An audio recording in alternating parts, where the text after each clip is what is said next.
Hi, this is Ibarionex from the Candid Frame. One of the things that I like to teach my students when I'm teaching my street photography workshops is the whole idea of greasing the wheels. A lot of people, when they go out to shoot out in the street, they can feel nervous, anxious, and it can lead to a bit of frustration when you go out to start and make photographs. And I try to tell people that it's really important to get out of your head and just to get into the physicality, the action of actually making photographs. So rather than just sort of waiting for something good to show up in front of your camera, I think it's really important to start shooting immediately.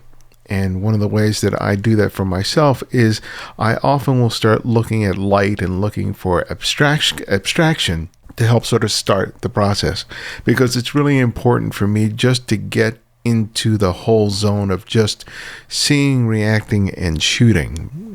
If I keep waiting for something quote unquote good to show up in front of my camera, it may take a while, and whatever anxiety or frustration or doubt that I may be feeling will just get magnified all the more.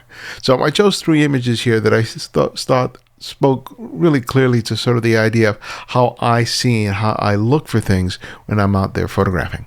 Here we have an image by Leighton Womack, shot with a Fuji X-T2 at 1/450th of a second, shot at f4, ISO 200.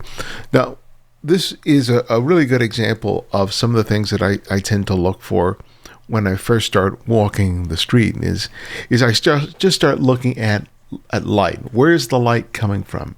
And where are the shadows? And I don't necessarily look for any specific subject matter. I'm just looking at light and shadow and see what it reveals to me. This shot is really very simple scene, but it's also a very nothing scene. It's just a sidewalk. It's just a curb. And it's something that most people would not even think about photographing. But the light and the shadow produce a really interesting abstract pattern of the scene. You have some very strong diagonal, horizontal shapes that are happening throughout the frame. And if you've seen any of my other videos before, you've heard me talk about triangles and the repetition of triangles and how that can sort of build up the visual strength of a photograph. And here we have an abundance of triangles. We have this one here, we have this one here, we have this one here. And at least for me, I find that the repetition of triangles in terms of graphic sensibility within the frame really provide an image a lot of strength. And I think that's the case here. The color contrast here is really great too, because you have that really bold yellow contrast with this sort of muted gray. And we have varying degrees of gray, which serve as a counterpoint to the yellow.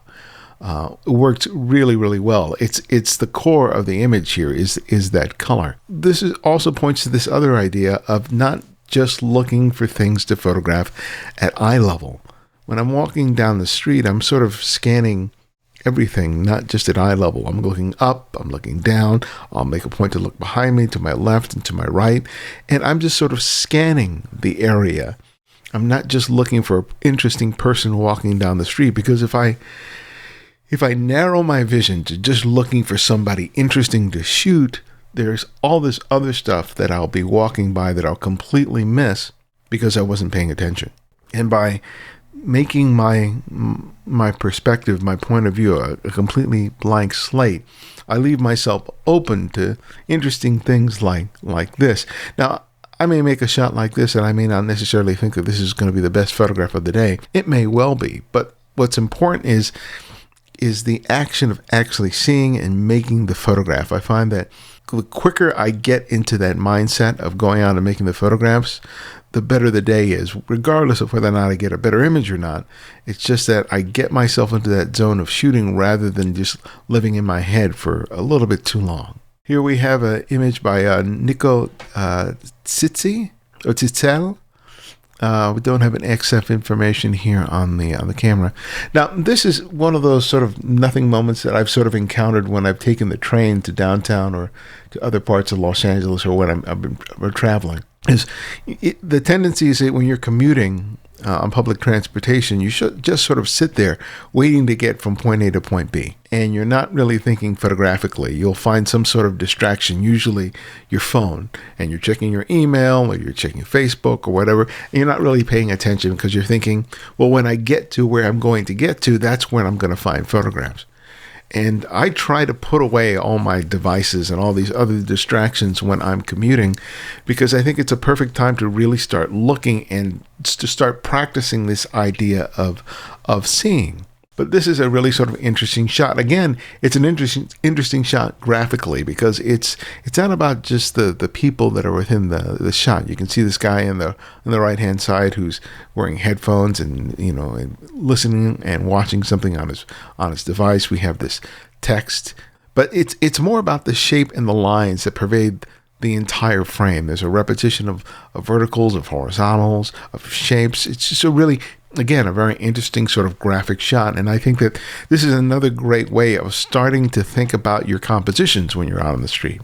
When you look at a lot of the street photographs of people walking down the street, one of the things that I often sort of will judge a picture for is how is it graphically? How is it compositionally? And a lot of images are just snaps of people walking up and down the street. If you take out the person, is the overall composition interesting? And a lot of times you have to say no. And there's a lot of small little details here that I really like. The interplays of the reds, the blues, the yellows, the greens.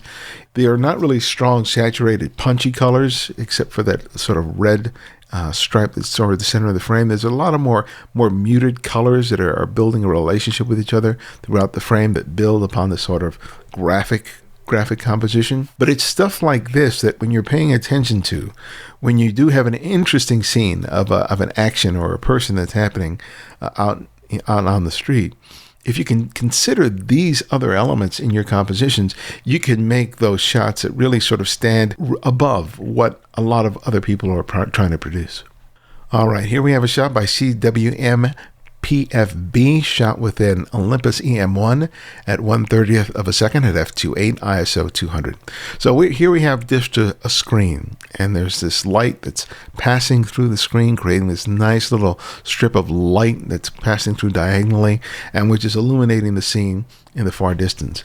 Now, beyond this being a screen, I have no idea of what we're looking at, where we are, but it's such a lovely shot because of what's happening with the light and the pattern. Again, this is one of those nothing moments, right? There's these nothing sort of scenes that most people completely disregard when they're out shooting. One of the things I try to impress with my students is this whole idea is that you're not looking always for dramatic moments. Sometimes it's the subtle, almost invisible moments that are surrounding you all the time that are great fodder for a wonderful photograph.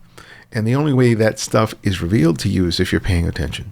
If you're slowing down enough that you are observing the world and not just looking at it.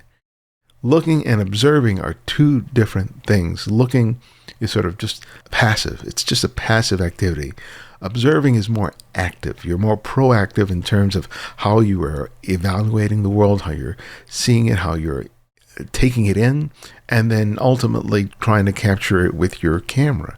If you're too much of a passive seer, then your photographs tend to reflect that. And what this person is doing here is they're seeing this light and they're capturing it in a way that emphasizes the color, the pattern, the overall texture of the scene, and revealing something that everyone else who was passing by here would not have seen. And that's for me is the ultimate goal of many of my photographs, is to reveal the most mundane aspects of the world in a remarkable way, to make people wake up to the idea of, wow, I not only didn't see it, but I didn't realize how beautiful it was. I think when you can do that, you really are onto something as a street photographer.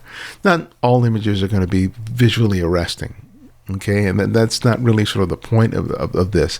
The idea is that you want to create something in your own mind that opens you up to the potential of each and every moment that you are out in the street. So whether you're shooting for 15 minutes or whether you're shooting for 2 hours, you are really in tune with how you see, how the camera sees, and how you make the photographs. And a big part of that is getting out of my head. So finding scenes like this initially when I'm walking the streets is really, really key for me to get into that zone. And so the next time you're struggling, don't think about it too much. Just start shooting and try to find things where light and color and texture and pattern are at the forefront of what you're seeing, and then respond that way. So I hope that was helpful. If you want to submit to the Candid Frame Flickr pool, feel free to go to Flickr, do a search on the Candid Frame, and you'll find us. And if you like what you're seeing here, please subscribe. And then lastly, if you are not listening to The Candid Frame, you can visit us at thecandidframe.com and listen to some great interviews with some great photographers. So thanks again for joining us, and I will see you next time.